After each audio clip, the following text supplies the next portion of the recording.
สวทลำปาง FM 97 MHz วิทยุแห่งประเทศไทยให้ความรู้คู่ความสุข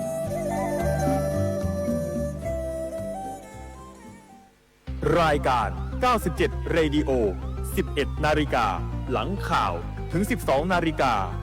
รู้ทันข่าวปลอมรู้ทันสแกมเมอร์อัปเดตข่าวจริงตรวจสอบข้อมูลเท็จเพื่อความปลอดภัยของทุกคนติดตามได้ที่สวทลำปาง FM 97 MHz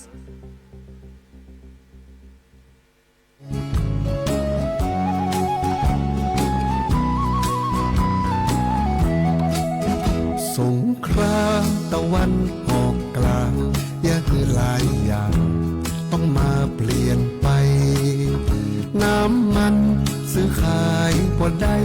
กระทบถึงไทยแบบบ่ได้ตั้งตัวมีเงินแต่หาซื้อยากต้องมาลำบากกันทุกครอบครัววิกฤตติดขัดไปทั่ว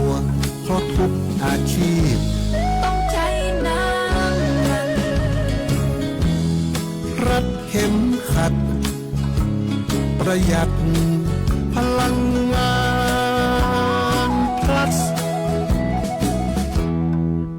พลังงานทุกอย่างที่มีจะใช้ทุกทีต้องใช้อย่างประหยัดยักกันคือหันชัดๆทั้งราชและรัฐปฏิบัติพร้อมกันนั่งรถโดยสารประจำทางประหยัดกว่านั่งรถยนต์คนละคันหลายคนไปต่างเดียวกันหารก้าน้ำมันนั่งตัวยกันไป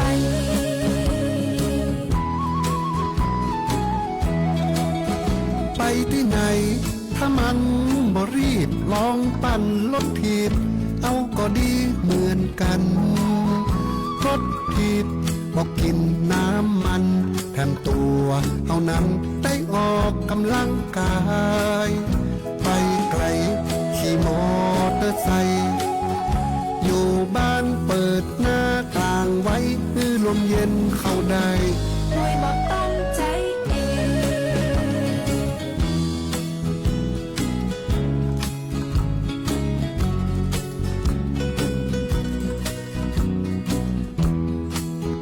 เครื่องสูบน้ำถ้าใจน้ำมันเปลี่ยนมาช่วยกันใจกังหันลมยะการแบบ work from home เขาก็นิยมว่าประหยัดได้แน่พลังงานสำคัญต่อชีวิตเขามาช่วยคิดช่วยกันดูแลวิกฤตครั้งนี้จะบ่แย่เราต้องช่วยกันแก้และชาวไทยทุกคนช่วยกันครับ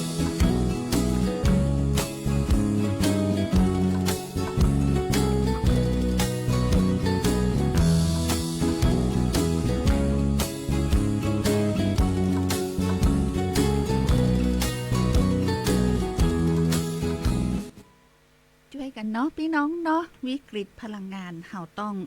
ฝ่าวิกฤตนี้ไปให้ได้เจ้าช่วยกัน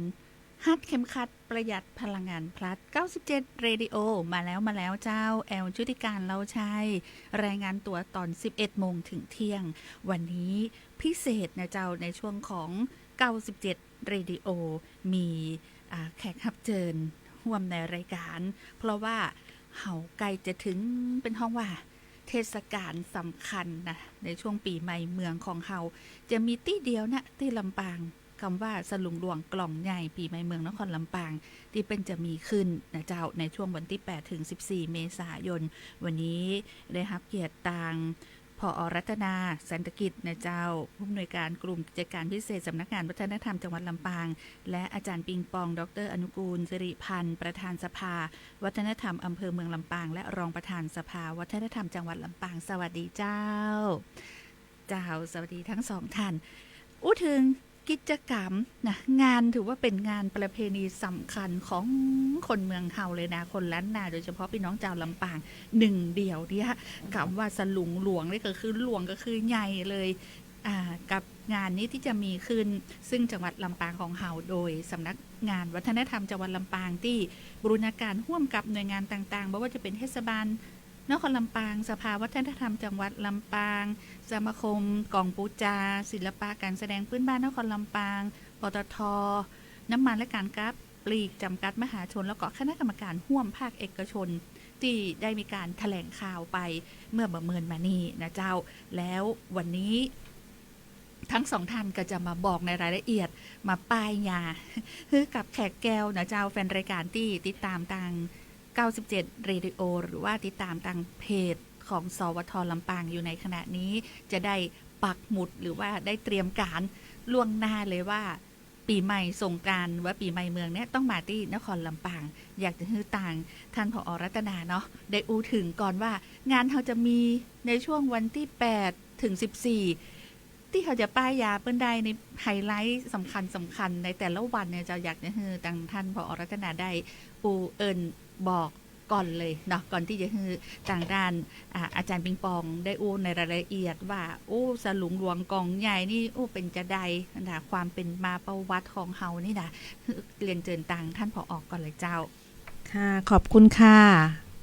ค่ะสำหรับการจัดงานสลุงหลวงกองใหญ่ปีใหม่เมืองนครลำปางนะคะจังหวัดลำปางโดยสำนักงานวัฒนธรรมนะคะปีนี้เนี่ยได้นำแนวคิดนโยบายไทยๆนะคะของท่านรัฐมนตรีว่าการกระทรวงวัฒนธรรมนะคะมาใช้ในการที่จะสืบสารสร้างสรรค์นำวัฒนธรรมไทยสู่อนาคตที่ยั่งยืนนะคะแล้วก็ส่งเสริมอัตลักษณ์ของท้องถิ่นเรานะคะเพื่อที่จะนำไปสู่การสร้างรายได้นะคะวันนี้นี่ขึ้นต้นนี่เป็นภาษาไทยได้นะคะ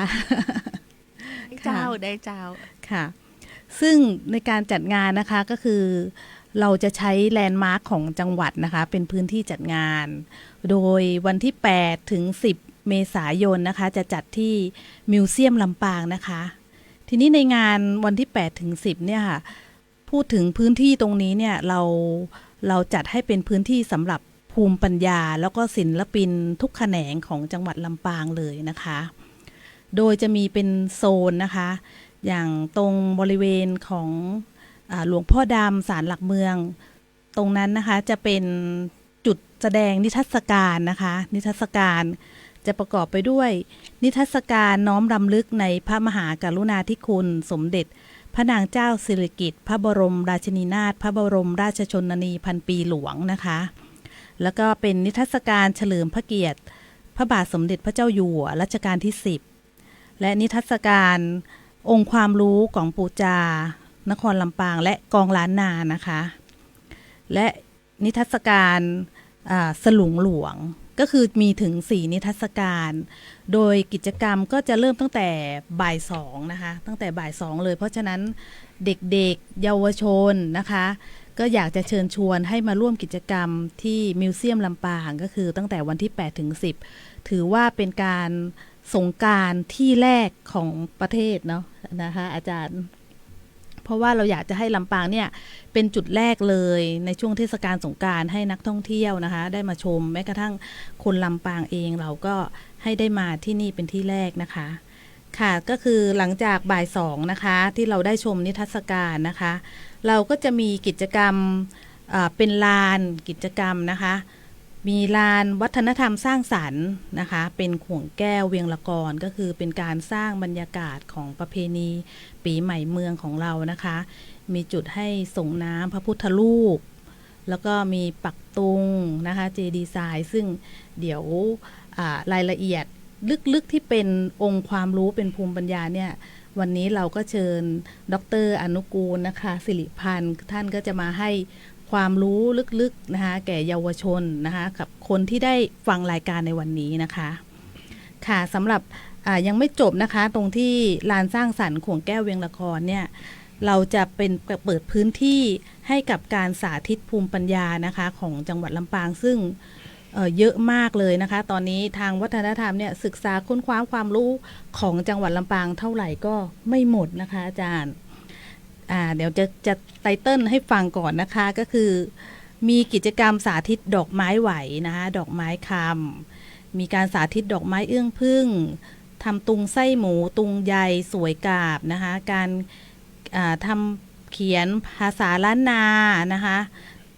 การสาธิตผ้าห่อคัมภีร์ใบลานแล้วก็ยังมีการทำขนมจ๊อกกับอาหารฮังเลด้วย ซึ่งก็จะเป็นรายละเอียดที่เด็กๆนะคะได้มาชมแล้วก็จะได้ความรู้แล้วก็ได้มาหัดทำด้วยนะคะอาจารย์เพราะว่าตอนนี้เนี่ยถ้าเราไม่สืบสานให้เด็กเนี่ยเดี๋ยวจะสูญหายไปนะคะเราก็อยากจะให้สิ่งดีๆของบ้านเมืองเรานะคะได้คงอยู่ไว้ค่ะค่ะนอกจากนั้นนะคะก็จะมีกิจกรรมที่เป็นในด้านของลานสร้างศิลป์เพราะว่าอยากจะให้มีศิลปินของจังหวัดลำปางนะคะหลายๆท่านได้มาแสดงผลงานแล้วก็เด็กๆก็ได้มาเที่ยวชมนะคะมา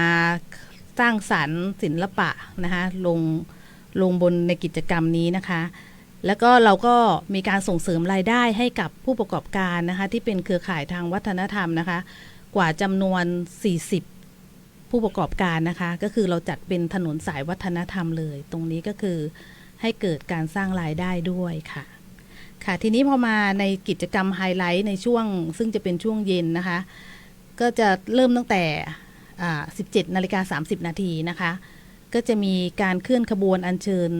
ถ้วยรางวัลพระราชทานนะคะสมเด็จพระนิธิถาธิราชเจ้ากรมสมเด็จพระเทพรัตนราชสุดาสยามบรมราชกุมารีนะคะซึ่งตรงนี้สภาวัฒนธรรมจังหวัดลำปางนะคะเป็นผู้ขอพระราชทานถ้วยรางวัลเพื่อที่จะให้เด็กเยาวชนทั้ง13อำเภอของเรานะคะได้มาร่วมประกวดการแข่งขันตีกลองปูจานครลำปางนะคะซึ่งเป็นครั้งที่22แล้วนะคะอาจารย์22แล้วเรามีการจัดกันตั้งแต่ปี2547นะคะปีนี้ก็เป็นปีที่22แล้วก็พูดได้ว่าลำปางเนี่ยเป็นจังหวัดเดียวที่มีเด็กตีกลองเยอะที่สุดนะคะแล้วก็เรา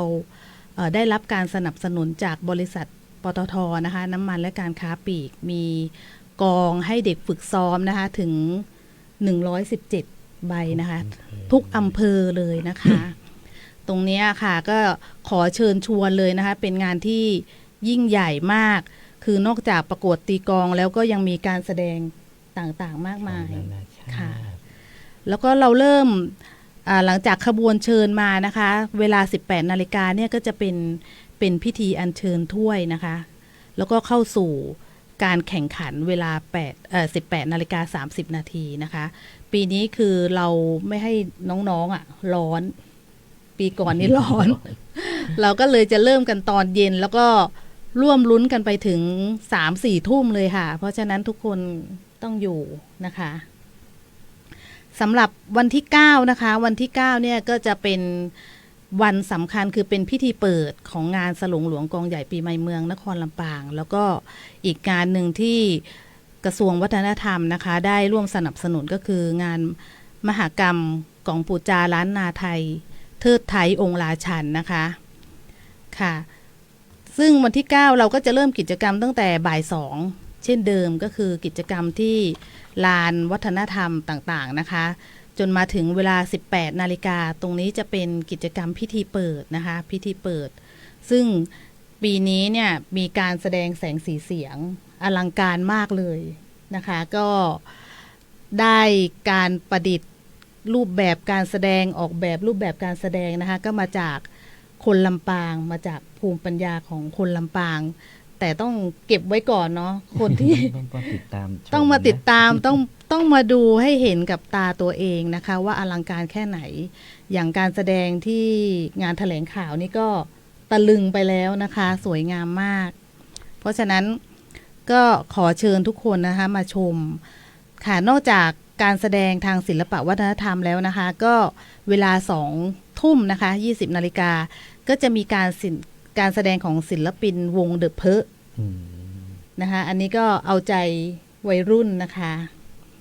ค่ะแล้วก็สำหรับกิจกรรมวันที่10นะคะวันที่10 เมษายน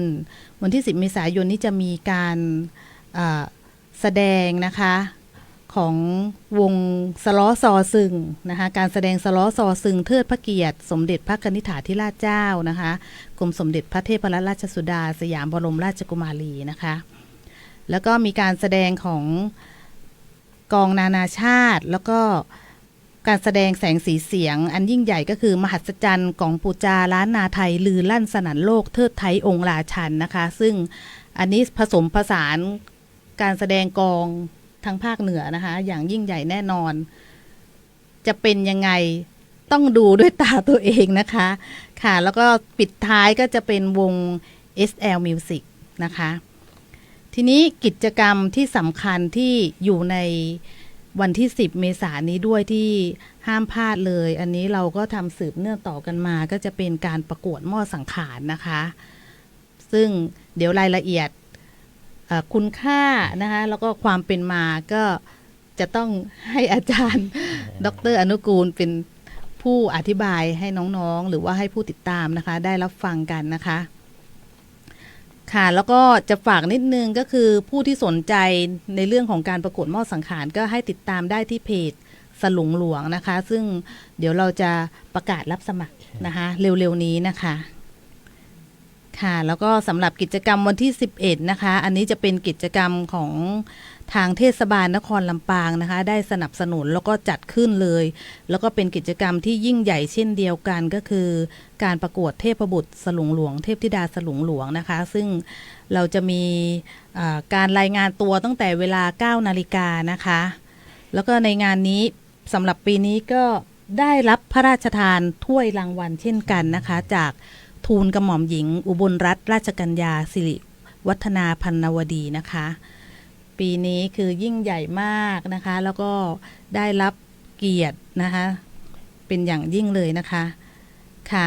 แล้วก็ในเวลาที่ทุกคนรอคอยก็คือเวลา 19 นาฬิกาอันนี้จะเป็นการเริ่มประกวดเทพบุตรสลุงหลวงเทพธิดาสลุงหลวงปีนี้มีผู้รับสมัครเกือบร้อยนะคะแล้วก็ได้ข่าวมาว่ารับสมัครแค่2 ชั่วโมงเต็มเลยนะคะเต็มเลยค่ะค่ะแล้วก็ทีนี้ก็มาถึงวันสำคัญเลยนะคะของชาวลำปางนะคะอาจารย์ก็คือวันที่12 เมษายนนะคะก็จะมีการอัญเชิญพระเจ้าแก้วดอนเต้านะคะซึ่งเป็นพระพุทธรูปคู่บ้านคู่เมืองนะคะที่ชาวลำปางศรัทธาแล้วก็นับถือนะคะจะมีการอัญเชิญตั้งแต่เวลา6:30 นาทีนะคะที่วัดพระธาตุลำปางหลวงนะคะโดยท่านผู้ว่าราชการจังหวัดนะคะซึ่งเป็นพ่อเมืองนะคะเป็นประเพณีที่เราปฏิบัติสืบกันมานะคะอัญเชิญองค์พระแก้วมาเข้ามาในสู่ตัวเมืองแล้วก็ท่านก็จะไปทำพิธี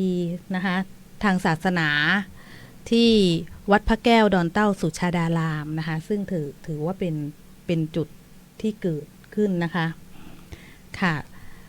แล้วก็อีกขบวนหนึ่งที่ชาวลำปางจัดขึ้นมาก็คือขบวนสลุงหลวงที่เราจะจัดตรงวัดปงสนุกนะคะที่ขบวนสลุงหลวงเนี่ยก็จะมีขบวนน้ำทิพย์13 อำเภอแล้วก็ปีนี้มีความพิเศษคือมีอะไรนะคะอาจารย์มีขบวนขันดอกหลวงด้วยนะคะก็จะได้รวมพลังมหาชนเลยเราแห่2 ขบวนนะคะแล้วก็ไปร่วมพิธีส่งน้ำกันที่5 แยกหอนาฬิกานะคะซึ่งก็เป็นจุดแลนด์มาร์คของจังหวัดลำปางค่ะค่ะแล้วก็สำหรับวันที่13นะคะวันที่13ก็จะเป็นพิธีทำบุญตักบาตรพระสงฆ์ในช่วงเช้าที่5 แยกหอนาฬิกาเช่นกันนะคะแล้วก็ช่วงบ่ายก็จะเป็นขบวนแห่จุมพระคู่บ้านคู่เมืองนะคะเป็นขบวนมหาสงกรานต์เบิกบานวิถีปีใหม่เมืองนครลำปางนะคะซึ่งในงานนี้นะคะก็ได้อัญเชิญพระเจ้า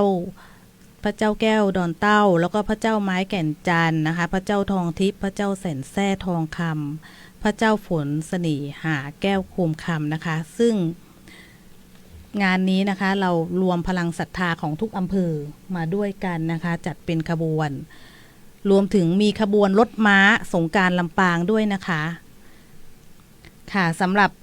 การในช่วงเย็นนะคะ 18 นาฬิกาก็จะมีการแสดงดนตรีจากศิลปินเดอะเพอเช่นกันนะคะแล้วก็การแสดงศิลปะวัฒนธรรมมากมายคือพูดได้ว่าจุดแลนด์มาร์คของเมืองลำปางทุกจุดเนี่ยพรั่งพรูไปด้วยกิจกรรมนะคะเพราะฉะนั้นก็ขอเชิญเลยนะคะและที่สำคัญในปีนี้นะคะก็จะมีกิจกรรมวันไหลคือตรงนี้จะเป็นเพื่อ ความชุ่มฉ่ำนะคะโดยในวันที่ 14 นี้จะเป็น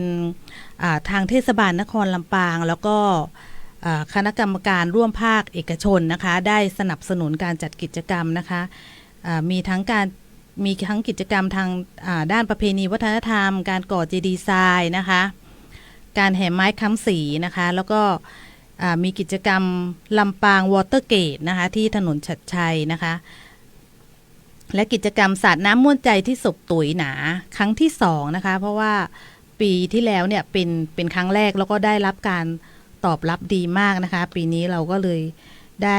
จัดขึ้นมาอีกครั้งหนึ่งนะคะสำหรับสำนักงานวัฒนธรรมก็ได้ไปร่วมสนับสนุนเกี่ยวกับการประกวดอาหารนะคะมีทั้งประกวดลาบแล้วก็ประกวดขนมพื้นเมืองค่ะค่ะก็ขอนำเสนอแค่นี้ก่อนนะคะอันนี้คือกำหนดการคุณผู้ฟังคุณผู้ชมเจ้าอย่างที่ผอ.รัตนาได้อูจาไปก็คืองานนี้มี8 ถึง 14 เมษายนกับงานสลุงหลวงกล่องใหญ่ปีใหม่เมืองนครลำปางประจำปี 2569 อันนี้แค่คร่าวๆแต่ถ้าฟังนะคือถึงเขาว่าลึกซึ้งและก็ทำให้คุณผู้ฟังอยากมาเนี่ยต้องขอถามเนาะขอถามทางด้านอาจารย์ปิงปองนะเจ้าดร.อนุกูลสิริพันธ์เลยประธานสภาวัฒนธรรมอำเภอเมืองลำปางและรองประธานสภาวัฒนธรรมจังหวัดลำปางเจ้าสลุงหลวงเนาะใครจะบ่ฮู้จักถ้าเป็นคนเมืองแต่ถ้าคนอื่นเนี่ยเขาจะบอกเปิ้นว่าจะใดเนี่ยอาจารย์เจ้าครับก็ขอขอบคุณทางกรมประชาสัมพันธ์จังหวัดลำปางนะครับที่ให้ได้มามามาเล่าปีไหนเล่ากันเตื้อนะครับเนาะเรื่องสลุงหลวงกล่องใหญ่ปีใหม่เมืองของจังหวัดลำปางตอนนี้ก็ดังไปในระดับประเทศแล้วก็นานาชาติทีนี้กลับมาถึงสลุงหลวงที่บ้านเฮามีเนี่ยนะครับสลุงหลวงก็คือภาชนะตีใส่น้ำเขามีส้มปล่อยนะครับเนาะใส่ดอกไม้ถูกเทียนส่งคนเมืองเขาเนี่ยตะกอนเกิดจะเอาสลุงเนี่ยไปวัดกันนะครับเนาะมีทุกบ้านเลยถึงสลุงเกลียงสลุงตีมีรูป12 นักกษัตริย์เป็นลายดอกไม้ลายพันธุ์พฤกษาต่างๆซึ่งสลุงนี่ก็จะมีสกุลช่างเมืองแปะสกุลช่างลำปางนะครับแต่เผอิญว่าจังหวัดลำปางเขาเนี่ยก็โดยการมีคนกึดนะครับนะคือท่านอาจารย์วิถีพานิชพันธ์เนี่ยเพิ่นก็เลยมีกำกึดว่าอยากจะได้ให้คนลำปางเนี่ยกลับมาฮู้จักหัวใจในพิธีกรรมโดยเฉพาะปีใหม่เมืองอาจารย์วิถีก็เลยกึดเอาสลุงแกนเนี่ยนะครับสลุงตีเฮามีทุกบ้านซึ่งบางเตือเฮาเก่าทุกบ้านมีแต่ก็บ่ได้บัดตันมึงแล้วครับเนาะว่ามันมีความสำคัญจะใดซึ่งอาจารย์วิถีก็ได้เอาสลุงหลวงเนี่ยมาออกแบบนะครับนะออกแบบเป็นในลักษณะของการใช้งานเอาใส่น้ำขมิ้นส้มปล่อยเพื่อไปส่งน้ำพระเจ้าแก้วดอนเตาซึ่งเป็นน้ำซึ่งเป็นพระพุทธรูปสำคัญของเมืองลำปางในที่สุดแล้วสลุงหลวงน่ะที่สร้างขึ้นเนี่ยตอนนั้นเนี่ยที่ชมรมเถิดมรดกเขล้างนะครับเมื่อปี 2529นะก็เป็นกลุ่มบุคคลในจังหวัดลำปางนี่ตีเปิ่นขึ้นนะครับตอนนั้นมี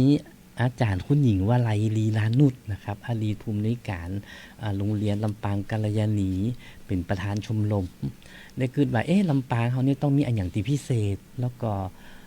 คนฮู้จักตอนนั้นเขาอู้เรื่องการท่องเที่ยวเป็นปีการท่องเที่ยวของประเทศไทยตัวนี้เพิ่นก็เลยได้ออกแบบขบวนนะครับขบวนสลุงหลวงตอนนั้นทำบริตีแกนใหญ่จะนี่เตือนนะครับเขาไปขอยืมของเจ้าป่อศรีรัตน์ณลำปางซึ่งเป็นเจ้านายไฟเหนือในสกุลณลำปางซึ่งตอนการสลุงแกนใหญ่ๆจะเนี่ยก็จะมีเฉพาะอันบุคคลสำคัญนะครับเนาะแล้วก็แกนน้อยๆก็มีของหมู่เฮาทีนี้พอมาปี 2533 เนี่ยชมรมเถิดมรดกเขล้างก็เลยได้มีการออกแบบแล้วก็เชิญชวนประชาชนเนี่ยหอมสตางค์กันขึ้น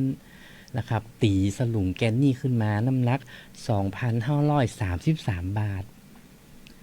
ตอนนั้นน้ำหนักนะครับ 2,533 บาทเป็นกิโลกับ38กิโลถ้าตีเป็นมูลค่าตัวนี้ก็หลายสตางค์อยู่แล้วก็ประจวบเหมาะปีนั้นน่ะปี2533ที่ห้องแปลงเนี่ยสลุงตีเจียงใหม่นะครับเนาะตีที่บ้านงอหลายขึ้นรูปด้วยมือนะครับซึ่งบัดเดียวนี้เนี่ยบ่ได้แล้ว แล้วก็สลักจื่อบุคคลตีหอมสตางค์อยู่ตรงไหนสลุงอันนี้ก็ถือว่าเป็นมรดกของจังหวัดลำปางแล้วก็ประจวบเหมาะกับปีนี้นะครับเป็นปีม้าพอดี2539ครบรอบอายุสลุงหลวงอายุเป็น36ปีพอดี3รอบนะครับ12 3กับ36เพราะฉะนั้นปีนี้เป็นปีม้าแล้วก็เวียนมาครบสลุงหลวงที่สร้างเนี่ยได้36ปีพอดีนะครับแล้วก็พอไม้แหม2ปีก็ได้แปลงแต่นสลุงขึ้นมาที่เป็นหูปเทวดา6ตนเพื่อรองรับสลุงหลวงนะครับเพราะตั้งแต่ปี2533เป็นต้นมาเนี่ยชมรมเถิดมรดกเขลางก็ได้สร้างได้ออกแบบได้ใจแนวคิดต่างๆของขบวนสลุงหลวงโดยมีพื้นฐานจากมรดกทางด้านวัฒนธรรมของคนในจังหวัดลำปางเช่นการแต่งกายนะครับรูปแบบของขบวนในขบวนมีอย่างพ้องอย่างเช่นเม้งมางกังสดานมีฟ้อนเทวดานะครับมีเครื่องสักการะมีจอดจ้างและที่สำคัญก็คืออาจารย์วิถีพนิชพันธ์เนี่ยได้ใจแนวคิดของเรื่องน้ำมาส่งน้ำพระเจ้าแก้วในอดีตขบวนสลุงหลวงเขานี่เตียวในแม่น้ำวังแล้วก็ไปตักเอาน้ำกลางน้ำวังที่ห้องว่าน้ำสะดือเมืองขึ้นมาแต่ช่วงหลังนี่ขบวนเฮาหลงน้ำวังบ่ได้นะครับเนาะเขาก็เลยใจแนวคิดเรื่องน้ำเหมือนเดิมก็ได้เอาน้ำพุทธมนต์จากวัดต่างๆที่สำคัญมาใส่ในสลุงในยุคแรกๆนะครับในช่วงหลังนี่เรื่องน้ำก็ยังมีความสำคัญแล้วก็มีความผูกพันกับคนลำปางโดยเฉพาะบ่อน้ำติบซึ่งถ้าเป็นคนเมืองนี่จะเจ็บไข้ได้ป่วยก้าจะส่งน้ำพระเจ้าอย่างก้าเปิ้นเกิดจะไปเอาบ่อน้ำสำคัญมาใจเขาก็เลยมีแนวคิดว่าน้ำเราเนี่ยแต่ละอำเภอเปิ้นก็มีของเปิ้นอยู่และแต่ละปีเปิ้นก็เอาไปส่งน้ำพระเจ้าเปิ้นเอาไปส่งน้ำพระธาตุเขาก็เลยมีแนวคิดที่จะต้องไปอัญเชิญน้ำติบ13อำเภอเข้ามารวมตัวในช่วงหลังๆนี่ขบวนสลุงหลวงก็เลยมีความยิ่งใหญ่เกิดขึ้นแล้วก็แต่ที่สำคัญก็คือในยุคแรกๆนั่นแหละอาจารย์วิถีเปิ้นได้ออกแบบเรื่องเทวดาที่รักษาสลุงรักษาน้ำไปส่งน้ำพระเจ้าแก้วทีนี้เนี่ยเทวดาก็จะต้องได้รับการคัดเลือกนะครับในยุคต้นๆนั่นการประกวดปูจายมันก็บ่าเป็นตียอมรับต่อใดนะครับก็ไปขอกำลังตำรวจนักเรียนพลพ่องกำลังทหารมาประกวดพ่องประจวบเหมาะช่วงนั้นมีโดบอลแมนเนาะมันก็ดัง ทีนี้ประกวดสลุงหลวงก็เลยดังหรือโดบอลแมนในช่วงหลังๆนี่และที่สำคัญคือการเลือกเทพบุตรเนี่ยในจังหวัดลำปางตีเนี่ยคือมีชื่อเสียงแล้วก็พิเศษคือการเสี่ยงทายใบมะยมซึ่งเป็นกำกืดตีมันมีอยู่ในกำพืชของคนเมืองคือเวลาเขาเลี้ยงผีปูญ่าเนี่ยนะเลี้ยงผีบรรพบุรุษเนี่ยเนาะเลี้ยงลาบเลี้ยงแกงอ้อมเลี้ยงแต่ที่เขาบอกฮู้ว่าผีปูญ่ามันจะอิ่มบ่ได้คนตะกอนเพิ่นก็เลยไปหูดเอาใบบะขามที่มันเป็นใบน้อยๆแล้วก็ถ้าเป็นกู่เนี่ยอิ่มละถ้าเป็นขี้ใบอิ่มเตี่ยเขาก็เลยใจกำกึดในการเสี่ยงทายว่าผีปูญ่าก็ต้องมาเลือกเทวบุตรเทวดาแต่ที่นี่ใบบะขามนี่มันใบน้อยเนาะมันใบน้อยก็เลยใจใบมะยมซึ่งเป็นใบไม้มงคลหนึ่งในหลายๆใบที่คนเมืองเอามาใจในพิธีกรรมในยุคหลังก็เลยมีการประกวดเทพบุตรจนกระทั่งโด่งดังไปในระดับประเทศนะครับเนาะแล้วก็ยังให้ผู้คนสนใจแล้วก็มีความมันเป็นมาตรฐานอย่างหนึ่งแล้วก็ยังให้คนได้รุ่นว่าการประกวดเทพบุตรของเฮาเนี่ยบ่ได้ใจคะแนนแล้วก็ใจความรอเป็นมาตรฐานแต่ผู้ที่เลือกเทพบุตรของเฮาคือผีปูญ่าของบ้านของเมืองเฮานั่นเองนะครับเนาะซึ่งในปีนี้เนี่ยความพิเศษแห่งอย่างหนึ่งในขบวนสลุงหลวงซึ่งในวาระครบรอบสลุงหลวงอายุ36ปีเนี่ยซึ่งตรงกับปีม้าซึ่งปีม้าเนี่ยพระธาตุประจำปีนี้ปีนักกษัตริย์เนี่ยนะครับคือพระธาตุชเวดากองนะครับที่อยู่ในประเทศพม่าซึ่งคนลำปางในปัจจุบันเนี่ยที่เปิ้นนับถือผีปูญ่าสายตระกูลผีเม้งผีมดซอนเม้งเปิ้นก็ให้ความสำคัญกับพระธาตุชเวดากองแล้วก็มีดอกไม้ พิธีกรรมชนิดหนึ่งซึ่งใจปูจาพระธาตุชนิดนี้ของคนในจังหวัดลำปางที่นับถือสายตระกูลผีเม้งซึ่งในจังหวัดลำปางโดยเฉพาะอำเภอเมืองนี่มีเกือบ20ตระกูลที่ยังนับถือผีเม้งอยู่แล้วก็มีดอกชนิดหนึ่งที่เพิ่นเรียกว่าดอกหองแหงแล้วก็ใส่ในกระบอกไม้ไผ่เป็นการเหลาขึ้นรูปด้วยดอกมันเป็นไม้สโหนนะมันเหมือนดอกมันเหมือนดอกยีมิลาแล้วเปิ้นเหลาขึ้นมาแล้วเปิ้นใส่ในกระบอก7กระบอกผ่อง9กระบอกผ่องตามตระกูลผีในขบวนสลุงหลวงปีนี้เฮาก็เลยนำกำกึดที่มันเป็นฐานวิถีชีวิตของคนลำปางโดยใจแนวคิดในปีนี้คือม่านละกรก็คือคนม่านคนเม้งในลำปางซึ่งบัจจัยม่านที่อยู่ในประเทศพม่า 100% มันคือม่านลูกหลานที่หมายถึงลูกหลานคนตีแต่งงานก็ชนชาติม่านแล้วก็มาทำป่าไม้ลังผ่องแต่งงานก็ม่านเลยลูกหลานออกมาเป็นผสมระหว่างคนเมืองกับคนม่านที่อยู่ในลำปางแล้วก็มีวัฒนธรรมอย่างนี้โดยเฉพาะการแสดงออกมาในเรื่องของการนับถือผีบรรพบุรุษดนตรีนะครับการเล่นเพลงมอนการใจไม้เหิบการแต่งกายปาดกึงตุ้มกึงการใจกุ๊บเพราะฉะนั้นสิ่งเหล่านี้ปีนี้จะปรากฏอยู่ในขบวนสลุงหลวงซึ่งเป็นแนวคิดเป็นกำกือตีเฮาได้คัดสรรแล้วก็ได้เลือกในแต่ละปีบ่ซ้ำกันเพราะฉะนั้นแนวคิดเรื่องม่านละกรตอนนี้ก็ได้รับการเผยแพร่ออกไปสู่ประชาชนต่างจังหวัดแล้วก็เปิ้นก็จะแต่งตัวเป็นชาวม่านก็คือชาวพม่าแต่ว่าพม่าในที่นี้หมายถึงพม่าที่เป็นคนเมียงเนี่ยนะกินแกงฮังเลพ่องนะครับใส่เสื้อเป็นคนเมืองแต่หนุ่งสิ้นเป็นม่านเชียนหัวเล็บดอกเกี่ยงผ้าเม้งจะยากครับเพราะนั่นเรื่องราวเรานี่แต่ละปีของขบวนสลุงหลวงเนี่ยจะบ่ซ้ำกันเลยเพราะนั่นในเวลาโอกาสที่ปีนี้ขบวนสลุงหลวงแกนสลุงหลวงเนี่ยนะครับอายุครบ36ปีก็เต่าก็คนเนี่ยเนาะเป็นบ่าวเป็นคนใหญ่นะครับที่พร้อมที่จะเผยแพร่ในเรื่องมรดกทางด้านวัฒนธรรมเพราะฉะนั้นปีนี้ก็เป็นปีที่พิเศษแล้วก็เตรียมพร้อมสำหรับปีหน้าเนี่ย40ปีในการจัดขบวนสลุงหลวงครบรอบ40ปีเพราะฉะนั้นการเนี่ยสลุงหลวงของบ้านเฮาเนี่ยเฮาก็มีแนวคิดแต่ละปีแบบซ้ำกันแต่องค์ลักษณ์องค์เดิมที่เฮาวางแพทเทิร์นวางโครงสร้างตีอาจารย์คุณหญิงวลัยก็ดีอาจารย์วิถีก็ดีนะครับได้สร้างได้แปลงให้คนลำปางมาแล้วก็เฮาก็ได้สืบคนเมียงเพราะว่าสืบสุมาแต่สืบตีนสืบมือแบบนี้นะครับเนาะแล้วก็วันที่5เมษายนเขาจะได้ทำบุญสลุงหลวงเพื่อจะอุทิศส่วนกุศลไปให้อดีตผู้ที่ล่วงลับไปนะครับแล้วก็ทำบุญคือเทวดาที่รักษาสลุงหลวง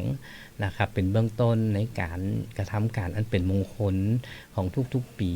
เพราะฉะนั้นขบวนสลุงหลวงก็ดีนะครับเรื่องราวของน้ำตีบ13อำเภอก็ดีก็เนี่ยคือคนลำปางเนี่ยกลับเข้ามาคือความสำคัญเรื่องน้ำนะครับในขบวนสลุงหลวงเขาบ่ได้มีเฉพาะสภาวัฒนธรรมจังหวัดลำปางสำนักงานวัฒนธรรมจังหวัดลำปางมารวมเทศบาลนครลำปางเขายังได้รับการสนับสนุนรูปแบบขบวนจาก SCG เปิดมากุปีเลย40ปีที่แล้วเปิดก็มาช่วยเฮานะครับแล้วก็นักเรียนโรงเรียนตำรวจภูธรภาค5น้องๆทหารจากมณฑลทหารบกที่32แล้วก็นักเรียนโรงเรียนลำปางกัลยาณีโรงเรียนบุญยวาสนะครับเพราะฉะนั้นในขบวนจะมีผู้คนเข้ามาหลากหลายนะครับปีนี้รู้สึกว่าจะมีเอกชนคือหมูยอป้าปีเข้ามาร่วมตัวเพราะฉะนั้นในแต่ละปีนี่ก็จะมีฝ่ายเอกชนของลำปางเข้ามามีส่วนรวมนะครับแล้วก็โดยเฉพาะปีนี้มีวันไหลนะมีวันไหลวันที่14เขาก็เลยนำแนวคิดน้อยๆเรื่องของปีใหม่เมืองคือการใจไม้กำสีเพราะไม้กำสีนี่เขาบ่จะแฮบ่ได้น่ะเปิ้นจะมีหมอนเข้ากำไม้กำสีที่เป็นงามหั่นเขามีความกำคิดว่าบ่ฮือไม้เนี่ยไปญะต้นสีเนี่ยเปิ้นเจ็บเนาะ เปิ้นเปรียบเทียบเต่าก็เปิ้นเป็นพระพุทธเจ้าเป็นพระพุทธรูปเวลาเอาไม้เป็นตั้งเปิ้นอยากกว่าเปิ้นเจ็บก็เลยใจหมอนไปร้องนะครับ อันนี้ก็เลยเล่าสู่กันฟังในเรื่องคอนเซปต์ของขบวนปีนี้อันประมาณนี้ก่อนนะครับเนาะ อันนี้ก็คือมีที่มาที่ไปหมดเลยนะเจ้ากับงานสลุงหลวงกล่องใหญ่อย่างที่อาจารย์ปิงปองได้นำเรียนคุณผู้ฟังแฟนรายการตลอดถึงแขกแก้วที่จะมาเยือนนครลำปางที่จะมาแอวลำปางนะเจ้าจะได้ปักหมุดเนาะเตรียมแผนการเดินทางล่วงหน้าต่างเดียวกันไปด้วยกันแอวปีใหม่เมืองม่วนใจนะช่วยไทยเฮาช่วยตัวเก่าเนี่ยประหยัดในเรื่องของพลังงานเชื้อเพลิงตัวนะคะผู้นะเจ้าก็จะได้วางแผนล่วงหน้าเนาะอันเนี้ยแค่ตำนานนะแล้ววันเนี้ยอย่างที่อาจารย์บอกว่าอายุสลุงหลวงเขาเนี่ย36 ปีอันนี้คือกำลังเป็นหนุ่มเป็นสาวเลยเนาะ36นะเจ้าโอ้เมินแล้วนะอู้ถึงนะการที่มีตำนานตัดนี้แล้วก็แต่ละปีอย่างที่ทางอาจารย์ปิงปองได้อู้จ่าไปคือแต่ละปีเนี่ยธีมเนาะในการจัดงานกำกึดเนี่ยที่เขากึดกันเนี่ยก็จะแตกต่างกันไปคือไฮไลท์แต่ละปีเนี่ยจะต่างกันเนาะเพื่อเป็นท้องว่าอยากเป็นแนวกึดที่จัดงานเนาะภัยที่มาแอวงานสลุงหลวงกองใหญ่ลำปางแล้วนี่ตึงม่วนใจแต่นะแอลลำปางกลางเดือนเมษาเนาะอาจารย์เนาะเป็นต้องบอกว่าเป็นต้องมีเพลงนะแอลลำปางกลางเดือนเมษาม่วนใจแต่นะได้แอล ปีนี้มีเพลงสลุงหลวงด้วยเนาะ ปี นี้ นี้มีเพลงใหม่ด้วยนะคะ มีเพลงใหม่อา เพล จาง รย์ ส ป ลุ ระ งหลวง การใจดีเป็นคนแต่งขึ้นมาใหม่ ค่ะ แล้วก็ตะกี้ที่ฟังอาจารย์พูดมาอาจารย์ยังไม่ได้พูดหม้อสังขารนะคะ สังขาร อ๋อใช่ อ๋ออั อันนี้อยากจะให้อาจารย์ได้อู้นะมีการประกวดหม้อสัง ใช่ ขารหม้อสังขารหลายคนอาจจะบอกว่าเอ้านี่อย่างประกวดตกแต่งแล้วมันจะต้องมีไอ้อย่างพ่องในหลักๆของหม้อสังขารที่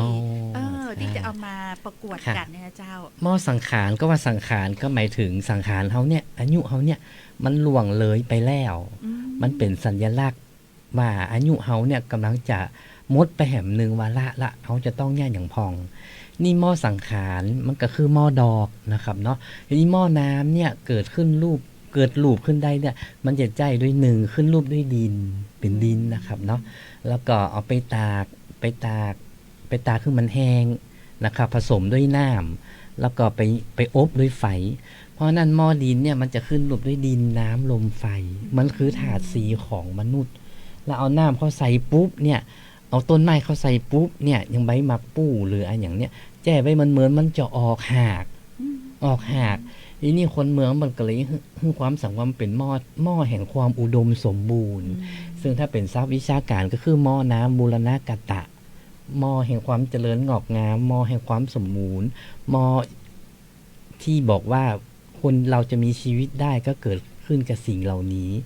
โดยเฉพาะหม้อสังขารในวันที่12เนี่ยคนเมืองจะเอาหม้อลักษณะเนี่ยจะเป็นหม้อดอกหรือจะเป็นต้นคุณโทก็ได้แต่ว่าใบไม้ที่ผมจะใส่เนี่ย1ใบหมักปู้2มีใบแก้วใบก้ำใบหนุนซึ่งเป็นไม้มงคลสำหรับการบ่งบอกว่าชีวิตของฉันติพาอันเป็นเรียบร้อยละแล้วกำลังจะเริ่มขึ้นใหม่ฉันต้องการคือคนอยู่ในครอบครัวคนที่อยู่ในชุมชนในหมู่บ้านเนี่ยเจริญงอกงามด้วยสัญลักษณ์แล้วก็จื่อที่เป็นมงคลและนี่ใส่จ่อเข้าไปช่อเป็นสัญญาของชัยชนะเวลากวัดแกว่งไปที่ไหนก็ตามสิ่งชั่วร้ายก็จะห่างหายจากชีวิตแล้วก็เอาไปปักที่ไหนตัดที่หันจะแสดงถึงว่ามันมีความเจริญแล้วก็เวลาเขาไปลบไปอย่างเนี้ยเพิ่นก็จะเอาจ่อเอาตู้อย่างไปนำหน้าขบวนนะครับเป็นสัญลักษณ์ของความรุ่งเรืองนะครับเพราะนั้นหม้อสังขารเนี่ยในจังหวัดลำปางรู้สึกว่าจังหวัดอื่นก็บ่ค่อยมีมีบ้านเฮาเนี่ยบ้านเฮาเนี่ยแล้วก็ใจสัญลักษณ์แล้วเนี่ยไว้หน้าประตูบ้านตีมหน้าบ้านนะครับแล้วก็มัดไว้เป็นสัญลักษณ์ว่าเริ่มเทศกาลปีใหม่นะครับแล้วก็แสดงความลื่นเริงและที่หม้อลักษณะเนี่ยเปิ้นเหมือนได้ไว้ประตูบ้านอย่างเดียวเปิ้นไปไว้หอผีปู่ย่าเอาไว้หิ้งผ้าแล้วก็วันพญาวันเปิ้นอย่างกำหม้อเนี่ยเอาไปไว้ตีหน้าแต่นแก้วในวิหารเป็นการถวายเป็นพุทธบูชาเพราะนั่นลำปางเรามีการฟื้นฟูเรื่องหม้อสังขารมาได้ 2-3 ปี นะครับเพื่อให้คนในท้องถิ่นเนี่ยได้กลับมาฮู้จักแล้วก็กลับมาเห็นความสำคัญของหม้อนี่ซึ่งจังหวัดลำปางเนี่ยมีการปั้นหม้อขึ้นที่บ้านมอนเขาแก้วก็มีเนาะบ้านบ่อแห้วก็มีแล้วก็บ้านเฮาก็ขึ้นชื่อเรื่องการแปลงหม้อดอกนะครับแล้วก็หม้อเนี่ยมันเป็นสัญลักษณ์ตีเนี่ยคือคนฮู้ว่าปีใหม่ละเนอนะครับและในที่สุดพอเล่นน้ำสงกรานต์ไปฝนฟ้าตกหม้อก็จะตกไปมันก็ยังเฮาฮู้ว่าอันนี้คือสังขารของเราในวันหนึ่งธาตุทั้ง4ก็จะ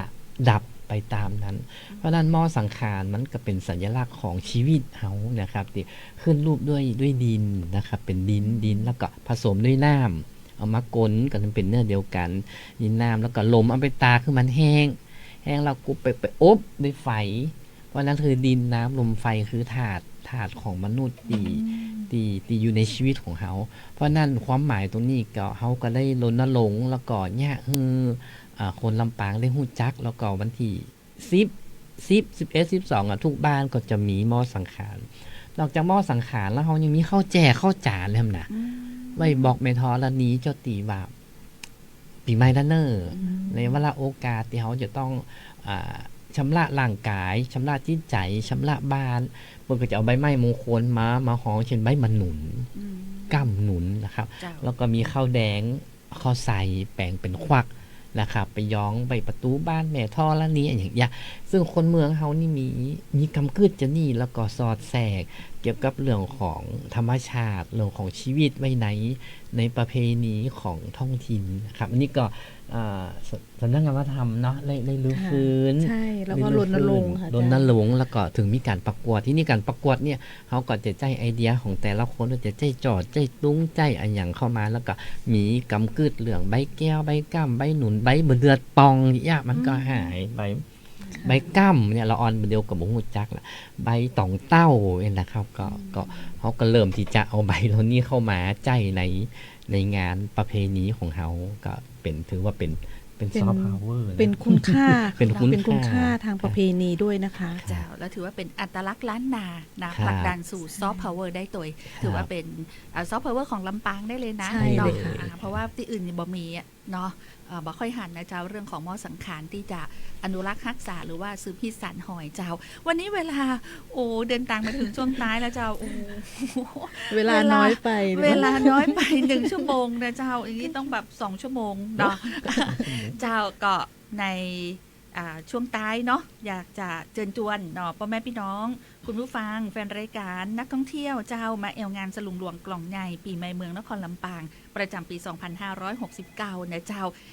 คุณผู้ฟังมีข้อคำถามอย่างก็ฮะ1 นาที1 นาทีนะเจ้าเวลาจะหมดสวัสดีเจ้าขอรายงานตัวจ้าคนสวยขอรายงานตัวรายงานตัวเจ้านึกว่าจะถามนะเจ้าแฟนรายการรายงานว่าฟังอยู่ตังเกาะค่ะนะเจ้า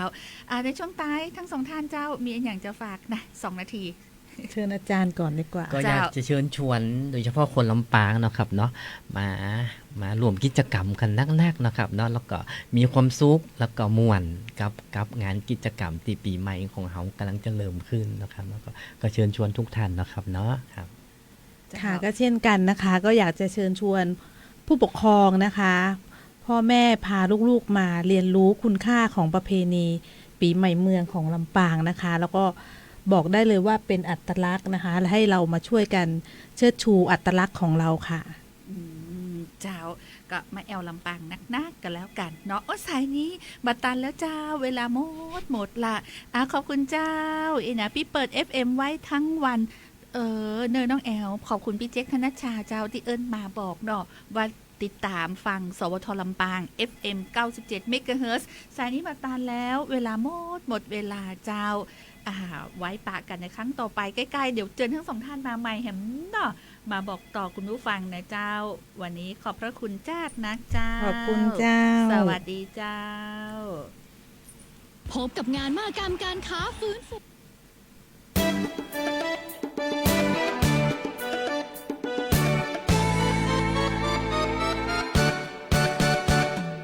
แถวลำปางกลางเดือนเม ษามวนใจแต่นา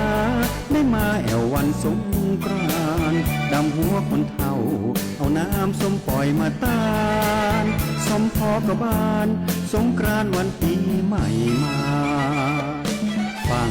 ในวังนั้นมีมนต์ขลังบ่าวสาวเปิ้นยัง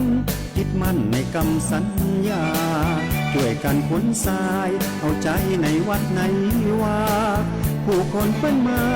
ร่วมกันก่อเจดีย์ทรายใส่เสื้อหมอห้อมที่ย้อมมือเป็นสีครามตาแป้งงามตามหอยอดีตก่อนไกลใส่เตียวสะดอเน็บดอกซอมพอวิไล